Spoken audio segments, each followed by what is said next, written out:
Meu nome é Gabriel Weber, eu sou do Rio de Janeiro. Eu queria pedir desculpas porque eu não falo crioulo, mas se eu ficasse mais 2 semanas, talvez eu já conseguisse fazê-la em crioulo. E a apresentação está prevista para durar uns 20 minutos, mas eu peço que vocês me interrompam caso tenham questões a meio, que não consigam esperar até o final. E eu também tenho uma tendência a falar muito rápido, com o meu sotaque do Rio de Janeiro, então também, caso eu degringole, vocês também podem me interromper e pedir para eu falar mais devagar. É, bem, eu queria também agradecer ao Nuno pelo convite, ao arquiteto e pesquisador Nuno Flores, porque eu esperava bastante coisa, mas não esperava que fosse ser tudo isso, essa experiência no Cabo Verde, é a minha primeira vez aqui, e eu gostei imenso das pessoas e da comida, além das paisagens. Para esse trabalho estar de pé, eu também preciso agradecer a muita gente mesmo, que se eu fosse dizer nominalmente, ocuparia todos os 20 minutos, mas eu preciso deixar um agradecimento especial à Ordem dos Arquitetos, cujo prêmio Fernando Távora, que eu ganhei, permitiu que a viagem de levantamento em Salvador, na Nigéria e no Benin fosse realizada de forma mais ou menos confortável e segura. E também ao Ministério das Relações Exteriores do Brasil, que me acolheu emergencialmente durante a viagem em 2 momentos, permitindo que a viagem continuasse. Bem, eu preciso, antes de começar a apresentação, eu preciso situar o título culturalmente, porque ainda na escola nós somos obrigados a ler, mas é uma obrigação que até revelou-se boa, João Guimarães Rosa, que é um titã da literatura brasileira, e ele tem um conto muito pequeno que chama A Terceira Margem do Rio. E esse conto é sobre um homem que manda construir uma canoa e que parte para o meio do rio. Mas ele não vai para outra margem, ele fica a meio, sem justificativa e sem explicação.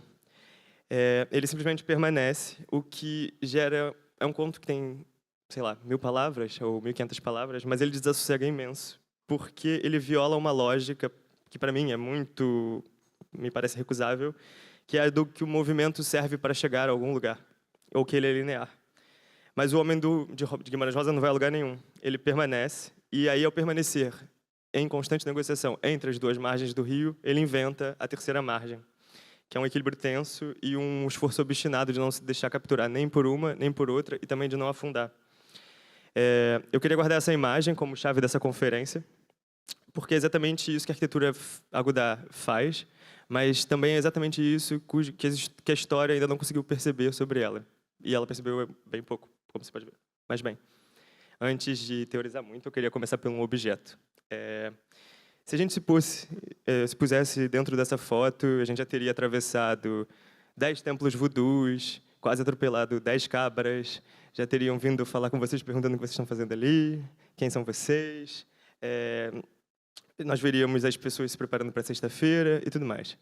Aí, ao final de um percurso, a gente se põe a eixo da rua, de frente para esse templo. E aí, qual é a nossa intenção? Caminhar a eixo da rua, rumo a esse vão central, que tudo indica que é a porta. Ok. Nós, enquanto estrangeiros, todos aqui, estrangeiros nessa paisagem. A chegar perto da porta, a gente não consegue entrar, porque esse nicho é falso. E aí, nós damos de cara na porta, ou melhor, de cara na parede. Só que todos ao redor sabem que nós vamos dar de cara com a parede. E aí, nós temos que dar 2 passos para trás e perceber que nós estamos no tardós do edifício. O que é, na verdade, frente e fundos. Mas a ambiguidade não vem daí também. A partir do momento em que a gente fica parado, vocês podem ver que esses 5 tramos do edifício, aqui, elevam a nossa atenção verticalmente. E aí o nosso olhar vai acompanhando esse empilhamento, que não é um empilhamento que a gente pode até dizer que é reconhecível, que é familiar, mas ele é diferente. Ele não se deduz de uma ordem clássica, canônica, que a gente já viu em algum outro lugar.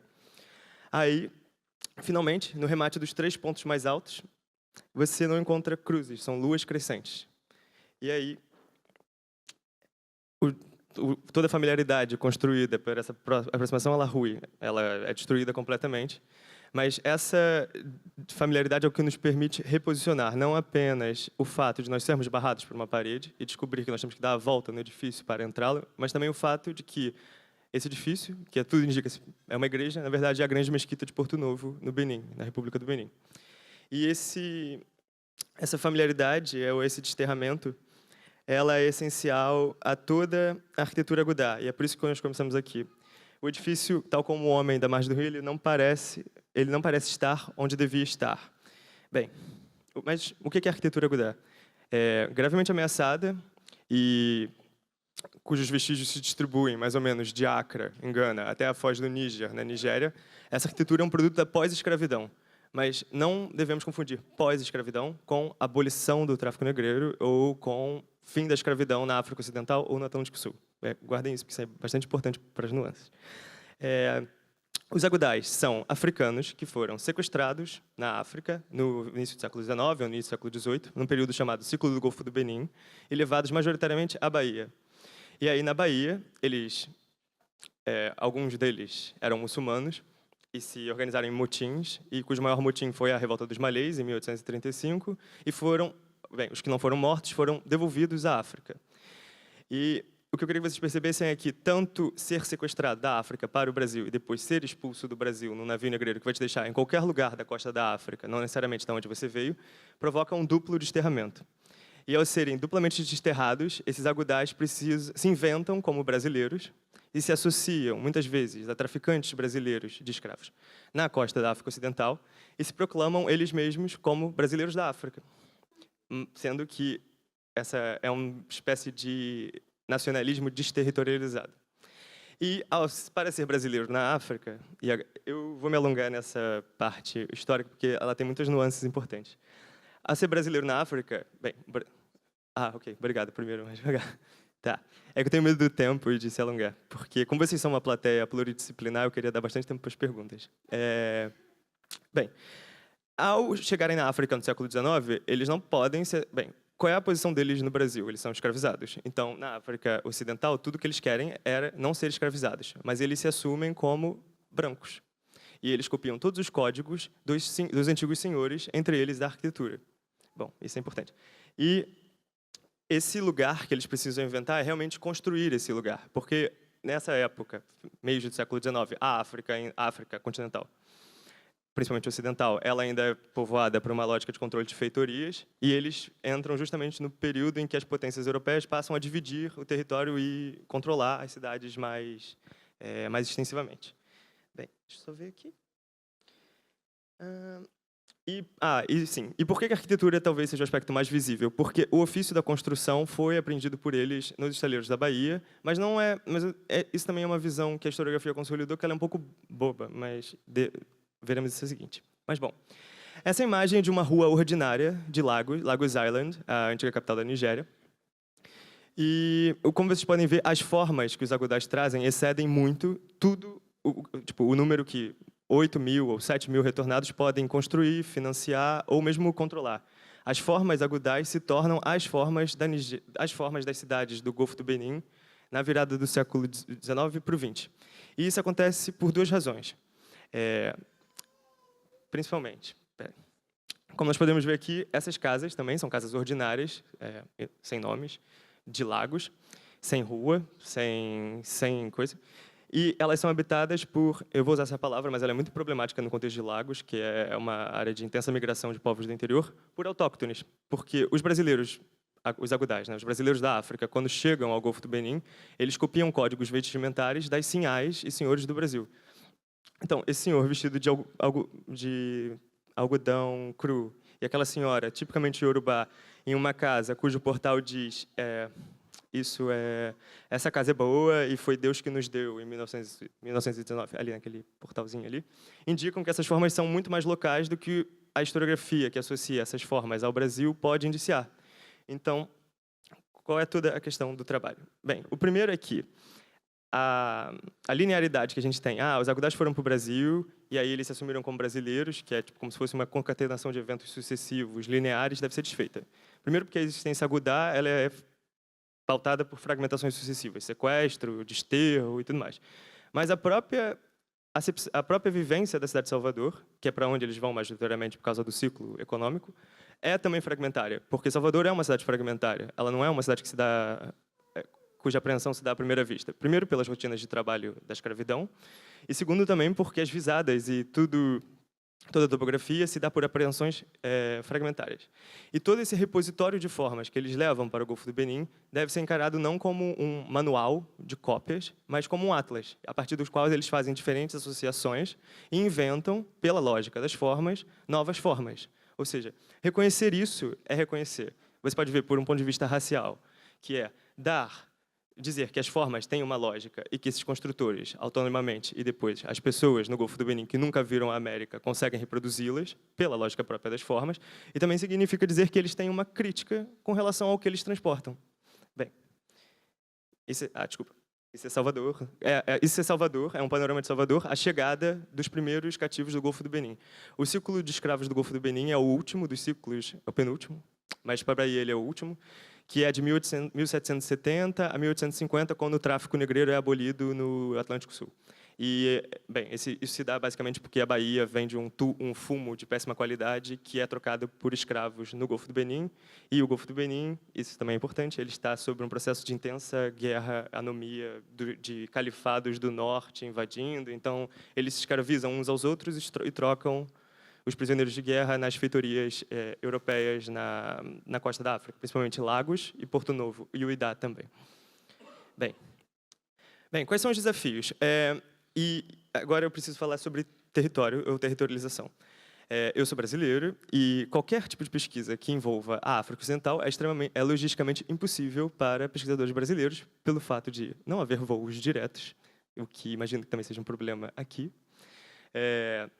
E não haver nada sistematizado sobre essa arquitetura. Porque como essa arquitetura se constitui justamente como uma terceira margem que ignora completamente fronteiras coloniais, fronteiras étnicas e fronteiras de classificação de história da arte, por exemplo, a arquitetura brasileira no Golfo do Benin, que é uma coisa absurda, porque não é um projeto político, como os portugueses têm aqui, um projeto colonial político.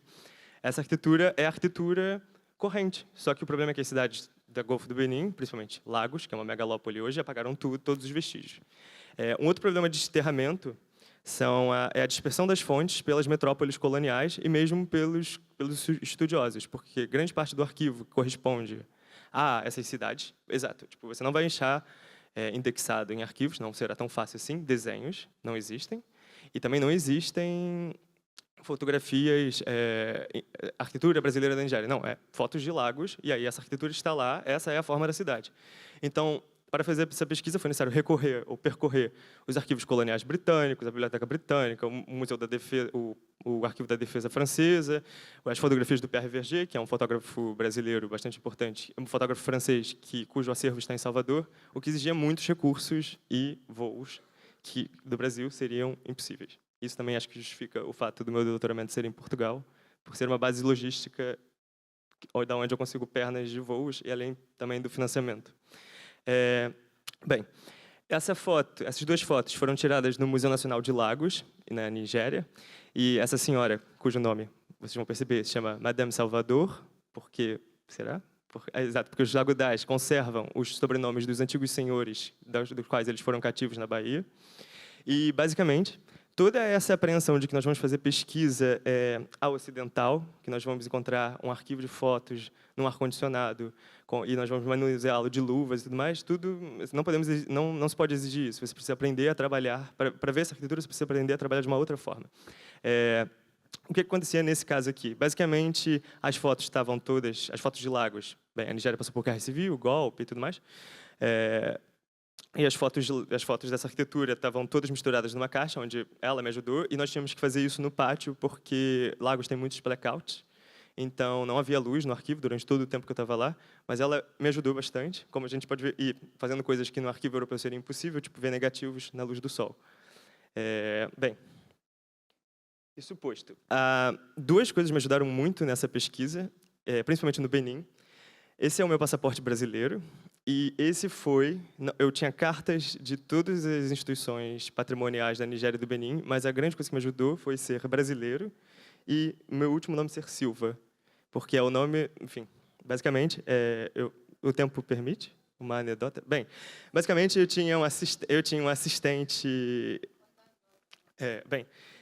Para a Nigéria, como me falavam que a Nigéria era muito complicada e tudo mais, eu me cercei melhor de um assistente e estava mais organizado. O Benin, como me disseram que ia ser o Líbano da África, eu falei, tudo bem, vou chegar e vou pegar um um táxi e ele vai me levar para todos os lugares.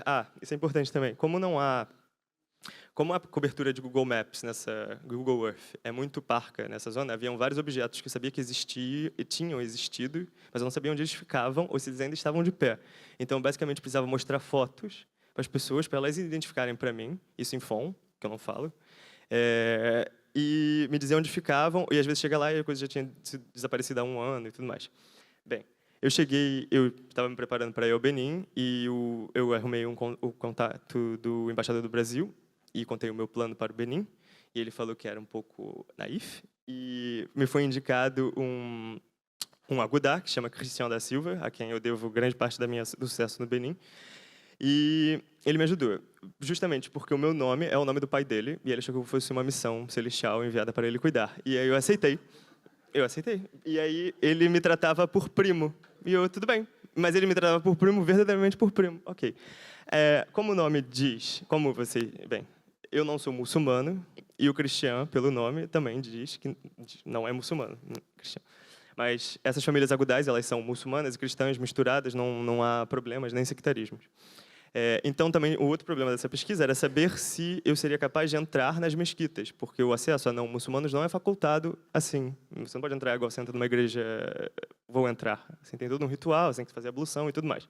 Na primeira mesquita que nós fomos, que é a mesquita que abre a conferência, bem, 4 mulheres nos impediram, aos berros, dizendo que a gente estava profanando o templo. Elas começaram em francês, aí depois elas foram para Yorubá e Fon, aí eu já perdi um pouco. E aí o Cristian, cujo tio é Papá da Silva, que é o patriarca de Porto Novo, patriarca dos muçulmanos, falou, vamos até... Bem, eu preciso antes também dar uma noção do que é ser da Silva no Benin. Existe um Museu da Silva, e o Papá da Silva, ele foi cônsul honorário do Brasil em Porto Novo e também candidato à presidência da República. Então, ser agudá no Benin é ser parte de uma elite brasileira, porque funciona como se fosse uma etnia, ser brasileiro.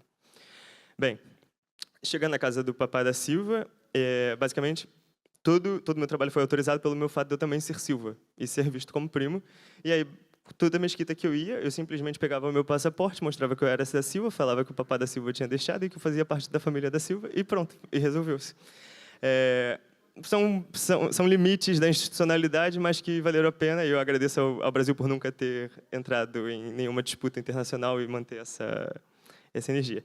A outra imagem é da minha incrível assistente, Omu, da Nigéria, que, sendo mulher muçulmana, também impediu que eu fosse extorquido em todas as mesquitas que nós fomos, e também me ensinou a fazer as abluções antes de entrar nas mesquitas, porque antes de entrar em mesquitas você tem que se purificar dos braços, dizer... Eu só falava Alá porque isso viraria uma conversão. Mas, de resto, não me impedi. Tudo. Bem, o problema da desterritorialização da arquitetura agudá também parte pelos recortes de estudo, que são... Cada pontinho desse é uma pessoa que falou que havia arquitetura brasileira nesse local. Mas, obviamente, esse mapa é um mapa anacrônico, porque são todos os recortes possíveis de onde isso já foi visto. A questão é que, por se pautar por fronteiras coloniais, ele não explica processos de arquitetura. E como não há desenhos nem escritos, você não vai achar um licenciamento da mesquita, você não vai achar licenciamento de obra, você não pode repetir esses erros porque eles acabam que reforçam que essa arquitetura é uma arquitetura marginal e inconsequente. O principal é a inconsequência da cópia, porque quando você põe em cópia, significa que toda a razão dessa arquitetura está no Brasil e que você não precisa explicá-la nesse território. Você aliena essa arquitetura. Bem, e aí, obviamente, deu uma coincidência de que as mesquitas, que se pareciam muito entre si, ficavam todas à volta desse sistema lagunar, que é o Lagos Lagoon System, que é centrado em lagos, que é a boca para o mar, e que se estende até Porto Novo, já no lado do Daomé, do Benin, sobe o rio Ogum até a Belcouta, que é um rio navegável, e se estende até a Épure, que é uma cidade-estado até a colonização britânica invadir mesmo. Bem, obviamente, esse sistema era superativo antes da colonização, porque as diversas cidades-estado se comunicavam por esses meandros lagunares, mas, sobretudo, ele ajuda a situar o porquê de mesquitas distantes, 100 quilômetros entre si, se parecerem tantos. E são mesquitas sobre zonas de administração colonial diferentes. Essas mesquitas são construídas já sob domínio europeu efetivo, ou seja, Lagos já era uma colônia. Essa mesquita aqui é de 1913 e essa é de 1920. E uma fica em Lagos, essa é a antiga mesquita central de Lagos, e essa mesquita foi até difícil localizá-la, porque ela fica num povoado a 50 quilômetros ao norte de Porto Novo, e ela basicamente é a reprodução integral da mesquita de Lagos, que desapareceu. E a única maneira de interrogar o porquê desses edifícios se parecem, obviamente, essa laguna, ela transportava mercadorias, pessoas, mas também construtores e formas. Só que essas fontes, que seriam orais, desapareceram há mais ou menos um século, e não tem como se provar, ou melhor, antes de se provar, de se perguntar o porquê da aparência. E aqui também, já que eu disse datas, entra uma outra questão. Os retornados retornam, sobretudo, a partir de 1850. E essas mesquitas são de 1913 e 1920. Ou seja, quando o tráfico já estava abolido, quando já não haviam nem mais vapores entre o Brasil, o Rio de Janeiro, a Bahia e a costa da África Ocidental. Então, como dizer que isso são cópias de igrejas barrocas de Salvador? Tipo, essas pessoas que construíram isso, praticamente não viram, ou os pais deles viram a Bahia, ou então eles nunca saíram de Lagos, ou da costa da África Ocidental territorial. Bem, a única maneira de interrogar isso é por desenho. E é por projeto. Projeto enquanto método de arquitetura. Essa é a primeira mesquita que eu apresentei, cuja frente agora está no lugar que deveria ser. Deveria ser. Eu digo deveria ser porque nessa pesquisa já passa a me perguntar o quanto faz sentido pensar entre Tardós e Fundos e essas figuras ocidentais de arquitetura. Sabe? Se isso já não é uma imposição do nosso olhar, que quer ver uma igreja, ou o que para ou contra o que o edifício diz por si só. E o desenho permite não só conectar os diversos pontos do sistema, mas também ver as transformações e adaptação, porque essas mesquitas, sendo contemporâneas entre si, bem, uma é de 1913, essa de 1912 e a outra de 1920, todas muito distantes, mas conectadas pelo território, permite indagar se isso não são exercícios de projetos simultâneos, se a mobilidade dos construtores, mas já na África. Bem, quando eu comecei essa pesquisa, eu, de uma maneira muito romântica, achei que eu fosse escrever sobre uma parte da história do Brasil que tinha se perdido, ou uma dobra da história do Brasil que ninguém nunca tinha lidado. Mas a partir da viagem e a partir de ver o que o objeto realmente quer dizer, eu pude aceitar, porque você tem esse processo de negação e de querer encaixá-lo dentro de uma lógica, de uma perspectiva brasileira, mas ou eles puderam demonstrar que eles são justamente essa terceira margem do Atlântico, a qual nós não podemos dizer nem que é africana e nem que é brasileira, que é uma negociação de modernidade e uma modernidade atlântica. E é isso. Obrigado, espero não ter sido muito longo.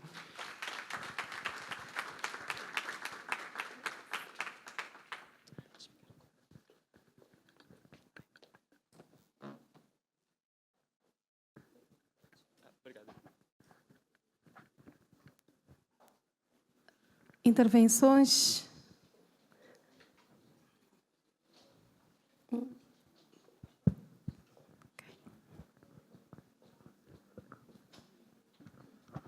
Alô, Gabriel. Obrigado pela apresentação.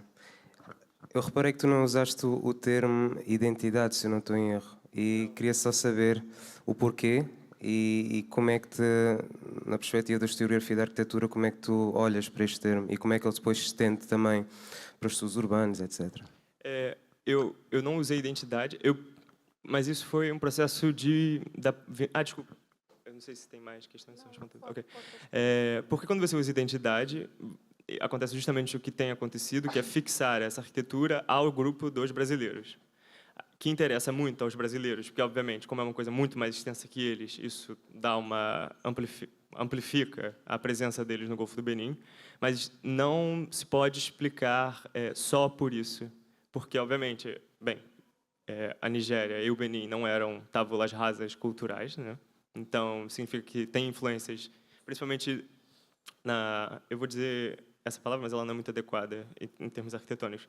Tem essa solidez, porque se você vê aqui, na imagem o edifício parece ser super massivo, mas na verdade as paredes ele tem 2 palmos, o que é uma coisa muito fina, e 2 palmos de alvenaria, mas ele transmite uma massa, e essa massa ela pode ser vista tanto do ponto de vista iorubá, das construções em barro e da modelação da massa, quanto, sei lá, das igrejas portuguesas, tem 2 metros de parede e tudo mais.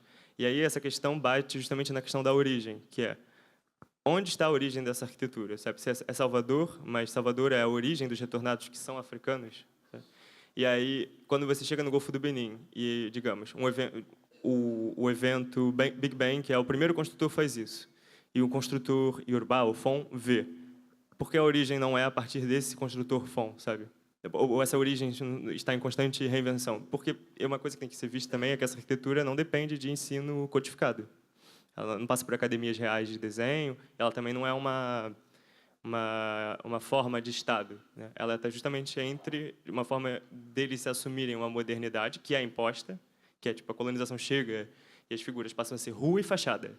Rua e fachada, que são figuras que não são da ocupação Yorubá, que é compound e tudo mais. E essas formas são assumidas por eles como o capital que eles podem manipular para a própria modernidade sobre o qual eles têm controle, sabe? Que não é imposto e que também permite que eles exprimam a cultura deles. Igual aquela imagem da senhora na porta com as coisas de inscrições em Yorubá e tudo mais. Respondi? Ok. Tem mais perguntas? Não estou. Tony.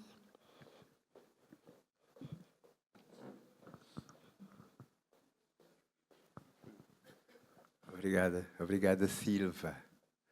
Malé combalele sambalele, assim comba sambalele, assim comba sambaletã. Isso é Yorubá? É. Xialafiani? Beni, ajudar, Beni. Temos muita relação com, né? Acho muito interessante nós falarmos hoje nessa perspectiva, esquecendo ainda que essa história está muito mal trabalhada, né? Sim. E quando tu chegas como brasileiro, sentes assimilado por essa massa assimilada. Os que foram e regressaram, né? Ou forçados a regressar. Os Conceição também é uma palavra muito boa, muito forte aqui na Benin. Nós também nem sequer temos noção que temos alguma coisa a ver com os dadás. Sim. Portanto, essa construção não é só uma marca arquitetónica. Poderá ser uma crítica à própria colonização? Obrigado pela pergunta, prazer. Eu não diria que é uma crítica, mas é um movimento. Ele é inscrito na colonização, porque a colonização força novos regimes de visibilidade urbana, mas ele é controlado pelos próprios construtores. Os construtores adaptam às novas exigências. Exigências é um pouco fluido, porque não figura um quadro legal, né? Além mais no Benin o Benin sendo a última fronteira da África Ocidental Francesa e a Nigéria com aquele laissez-faire britânico. Mas é um desvio dentro da regra do jogo. Reconhece-se o jogo, mas faz diferente ou controla a regra do jogo dentro do que ele permite. Eu não diria que é expectável ou que foi escrito para ser assim o jogo, as regras, né? Mas ele se pauta por uma ambiguidade que é isso, é uma ambiguidade que ao mesmo tempo em que pertence procura afirmar uma autonomia. E essa autonomia não é, por exemplo, essa questão da ambiguidade. Essa mesquita é muito pautada pela ambiguidade, mas por uma ambiguidade vista do exterior. Tipo, nós, vou dizer, cabo-verdianos, os beninenses não, porque eles têm noção de que isso é a forma de uma mesquita. Mas nós, brasileiros e cabo-verdianos, nós tendemos a enxergar nela uma igreja. E para nós, a ambiguidade vem justamente da forma da igreja não corresponder à forma da mesquita. Mas para quem? O que é a forma da mesquita? Se não é aqueles, sei lá, o que passa na nossa cabeça são aqueles orientalismos todos que o Eduardo Said fala. E o que é uma forma de igreja também. Então, a ambiguidade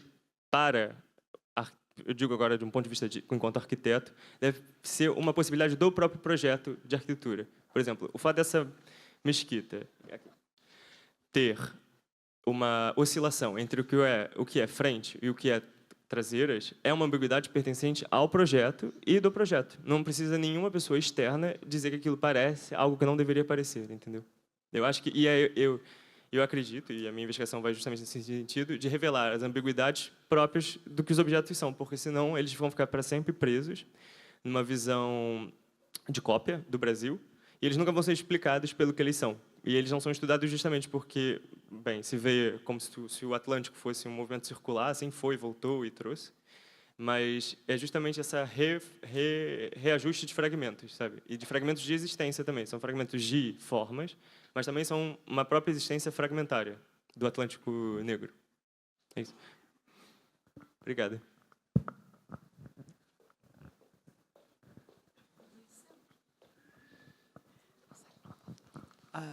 Na realidade, a minha questão é mais um comentário. Essa ideia da modernidade atlântica, para mim, é uma ideia fundamental e central. E parte disso é que eu acho que Cabo Verde é o sítio onde foi configurada a modernidade atlântica, quando um território deserto foi ocupado por europeus e africanos e houve uma gênese de uma nova sociedade que depois foi configurada e exportada. E o meu comentário é o seguinte, eu gostaria de saber a tua opinião sobre ele, que é o seguinte: por um lado, isto revela uma unidade na modernidade atlântica, uma continuidade, não unidade, uma continuidade na modernidade cultural e na modernidade atlântica. Por outro lado, ela revela a diversidade da modernidade atlântica.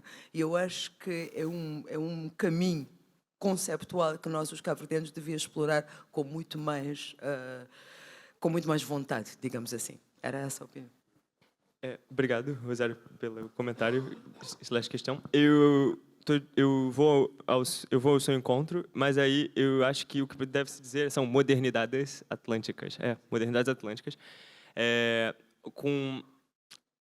Eu nessa pesquisa, estou tendo uma dificuldade, como ele próprio notou, de dar rótulos às coisas, porque eles andam justamente nessa terceira margem, que é uma bruma de ambiguidade constituinte. A ambiguidade não é um erro, mas é o próprio estar, é o próprio ser. Ele é ambíguo.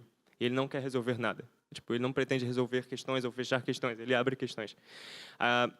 Os processos são todos semelhantes. Eu acho semelhantes no sentido, eles dão partida a partir dessa intervenção externa colonial, ao qual você tem que responder, porque esses territórios... E aí acho que parte justamente do reconhecimento de que esses territórios não são vazios, culturais ou econômicos, políticos e mesmo plásticos, porque em termos de arquitetura é isso. Para mim, né, o foco é mais formo plástico, não querendo alienar o edifício das condições da cidade em que ele é produzido. Mas aí, por ser uma questão de modernidades atlânticas, acaba que obviamente tem um jogo de forças bastante grande que tende do qual você precisa livrar o objeto. Nesse caso específico, é a influência da crítica brasileira, para mim, enquanto brasileiro, que é obviamente uma potência crítica desproporcional em relação ao Benin. Os escritos sobre essa arquitetura são feitos sobretudo a partir da antropologia. E a antropologia, para a antropologia, a arquitetura é como se fosse um apêndice. Não é um apêndice, mas é uma das facetas visíveis, ou a faceta mais visível. Só que quando ela chega, a arquitetura, ela já é o final da prova. E o fato disso estar conectada ao Brasil é justamente o que impede que ou que esteja sido fabricado como uma conexão direta ao Brasil, é o que nos impede de enxergá-la como algo autônomo, e vou usar a palavra criativo, mas crítico, sabe? Uma transformação crítica de referências brasileiras, entre outras. Então, para mim, obviamente, seria muito mais fácil continuar uma linha de dizer que isso é arquitetura afro-brasileira, que não quer dizer nada, porque, enfim, tudo e nada.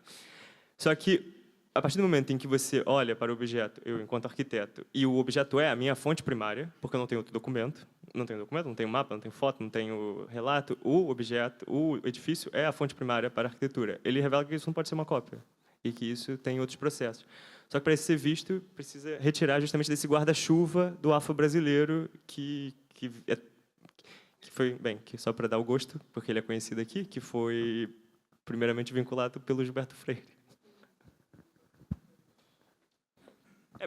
Desculpa, só o adendo, porque eu descobri que o Gilberto Freire também tem eco aqui, é que o Gilberto Freire escreveu 5 reportagens imensas na revista Cruzeiro, que era tipo a Time brasileira, sem nunca ter ido a esse ponto da África Ocidental.